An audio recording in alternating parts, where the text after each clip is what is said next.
Hi, ഞാൻ ശ്യാമാണ്. ഞാനിന്നുള്ളത് നമ്മുടെ പെരുമ്പെടുത്തൂരുള്ള Sastha ഹോട്ടലിലാണ്.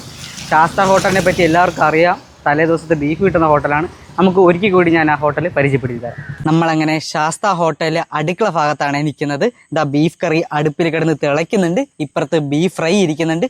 24 hours slow cooked beef fry ആണ് കേട്ടോ ഇവിടെ ഉള്ളത്. അതിനെക്കുറിച്ച് ഞാൻ ഡീറ്റെയിൽ ആയിട്ട് പിന്നെ പറഞ്ഞു തരാം. നമ്മളത് അടുത്ത പരിപാടി നമ്മൾ കഴിക്കാൻ പോവുകയാണ്. അങ്ങനെ 3 പൊറോട്ടയും ഒരു ബീഫ് ഫ്രൈയും ഒരു ബീഫ് കറിയും ഓർഡർ ആക്കി. ഇവിടെ തരുന്ന ഗ്രേവി എന്ന് പറയുന്നത് അഡീഷണൽ ആയിട്ട് വയ്ക്കുന്ന ഗ്രേവിയോ അല്ല, ബീഫ് കറി വയ്ക്കുമ്പോൾ അതിൻ്റെ കൂടെയുള്ള ഗ്രേവിയാണ് കേട്ടോ നമുക്ക് ഇവിടെ പെറോട്ടയിൽ ഒഴിക്കാനായിട്ട് തരുന്നത്.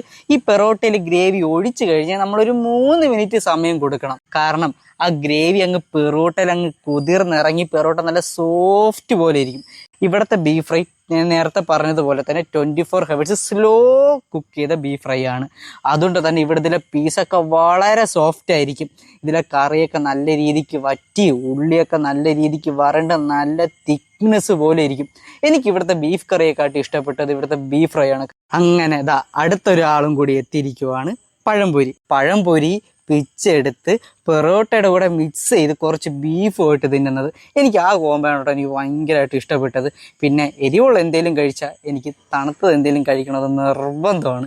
അങ്ങനെ അവിടെ തന്നെ ഒരു തണുത്ത സോഡയും ഓർഡറാക്കി സോഡയും കുടിച്ച് വയറും നിറച്ച് മനസ്സും നിറഞ്ഞ്. പിന്നെ ഇവിടെ ഗൂഗിൾ പേ ലഭ്യമല്ല കേട്ടോ, വരുന്നവർ അതും കൂടി ഒന്ന് ശ്രദ്ധിച്ചേക്കണേ. പിന്നെ ശാസ്ത ഹോട്ടലിലേക്കുള്ള വഴി ഞാൻ ഗൂഗിൾ മാപ്പിൻ്റെ ലിങ്ക് ഞാൻ ഡിസ്ക്രിപ്ഷനിൽ കൊടുക്കുന്നുണ്ട്. എല്ലാവരും ഒന്ന് ചെക്ക് ചെയ്ത് നോക്കുക.